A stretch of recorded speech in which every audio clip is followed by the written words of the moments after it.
चलिए नमस्कार दोस्तों, स्वागत है आप सभी का। और आप सभी के लिए आज मैं लेकर आया हूँ महिला पर्यवेक्षक सुपरवाइज़र की जो वैकेंसी आने वाली है उसका मैं आज आपको सिलेबस बताऊंगा और कब आई थी एग्ज़ाम वो भी बताऊंगा।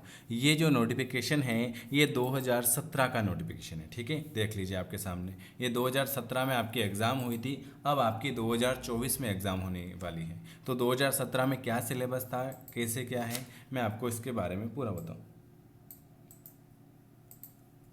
ये जो वैकेंसी होती है केवल महिलाओं के लिए होती है, केवल महिलाओं। इसमें पुरुष फॉर्म अप्लाई नहीं कर सकता, ये महिलाओं के लिए होती है। इसकी एज और सिलेबस भी हम देख लेते हैं। इसका जो ये महिलाओं के लिए होती है और इसमें योग्यता जो होती है ग्रेजुएशन होती है, ठीक है। इसमें मैं आपको पूरा बताऊंगा। ये लीजिए, ये आपका लिखा हुआ है वेतनमान थर्ड ग्रेड के हिसाब से आता है।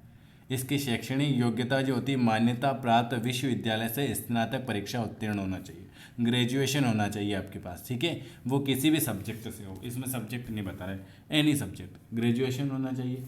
चलिए और देख लेते हैं। ये रही शैक्षणिक योग्यता। आयु सीमा की गणना भर्ती चालू 1 जनवरी 2018 वर्ष से 35 वर्ष, महिला अभ्यर्थी के लिए 45 वर्ष और मध्य प्रदेश से बाहर अभ्यर्थियों के लिए 35 वर्ष।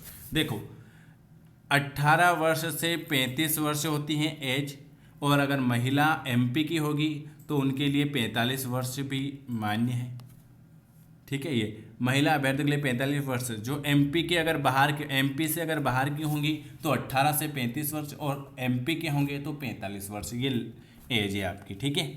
ये लिखा हुआ है। अभ्यर्थी की आयु सीमा की गणना भर्ती 1 2017 से 18 वर्ष से कम और महिला अभ्यर्थी के 45 वर्ष और मध्य प्रदेश के बाहर के अभ्यर्थी के लिए 35 वर्ष अधिकतम होनी चाहिए। 18 से 35 वर्ष और एमपी की होगी तो 45 वर्ष। देखो, आपको क्या क्या याद रखना है। पहले तो याद रखना है कि ये महिलाओं के लिए होगी।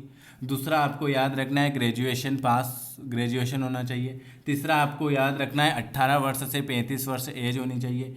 और इसका जो सिलेबस होता है इसमें 200 नंबर का पेपर होता है, जिसमें आपको 55 नंबर का पोषण और स्वास्थ्य के ऊपर क्वेश्चन पूछे जाएंगे, ठीक है।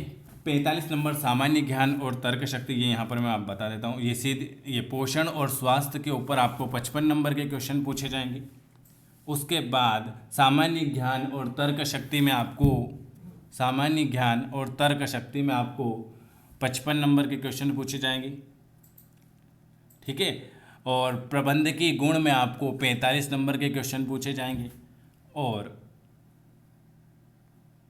बाल विकास में आपको 45 नंबर के क्वेश्चन पूछे जाएंगे। ये टोटल मिलाकर आपको 200 नंबर का कुल पेपर होता है, ठीक है। चलिए अब इसमें क्या क्या है देख लीजिए, आपके सामने ये रहा आपका सिलेबस। पोषण और स्वास्थ्य।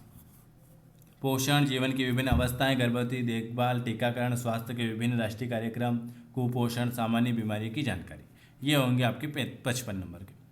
सामान्य ज्ञान तर्क शक्ति में महिला और बाल विकास की योजनाएं, नियम अधिनियम, शारीरिक संरचना, कंप्यूटर का ज्ञान, गणित, तर्क शक्ति। प्रबंधकीय गुण में संचार, परामर्श, विकास की अवधारणाएं, क्षमता, संप्रेषण, सामुदायिक संगठन, बाल विकास का परिचय, शाला पूर्व शिक्षा, विशेष आवश्यकताएं, बालक देखभाल, ठीक है। ये टोटल आपके 200 नंबर का पेपर पूछा जाएगा, ठीक है। इसके अलावा अगर आपको आपकी डेली फ्री क्लासेस चल रही है, अगर आपको डेली की फ्री क्लास में जुड़ना है तो आप इस नंबर पर मैसेज कर सकते हैं। मैं आपको इसका सिलेबस आपने देख ही लिया होगा, इसकी सिलेबस की पीडीएफ मैं आपको प्रोवाइड करवा दूँगा। आप चैनल को सब्सक्राइब कर दीजिएगा और इस नंबर पर आप मैसेज कर दीजिएगा कि सर हमें आप सिलेबस प्रोवाइड करा दीजिए, तो मैं ये वाली पीडीएफ आपको प्रोवाइड करवा दूँगा। वीडियो अच्छा लगे तो लाइक शेयर कर सकते हैं, और आपकी डेली प्रैक्टिस चल रही है जिनको फ्री क्लास में ऐड होना है वो भी मैसेज कर सकते हैं। वीडियो देखने के लिए आप सभी का धन्यवाद।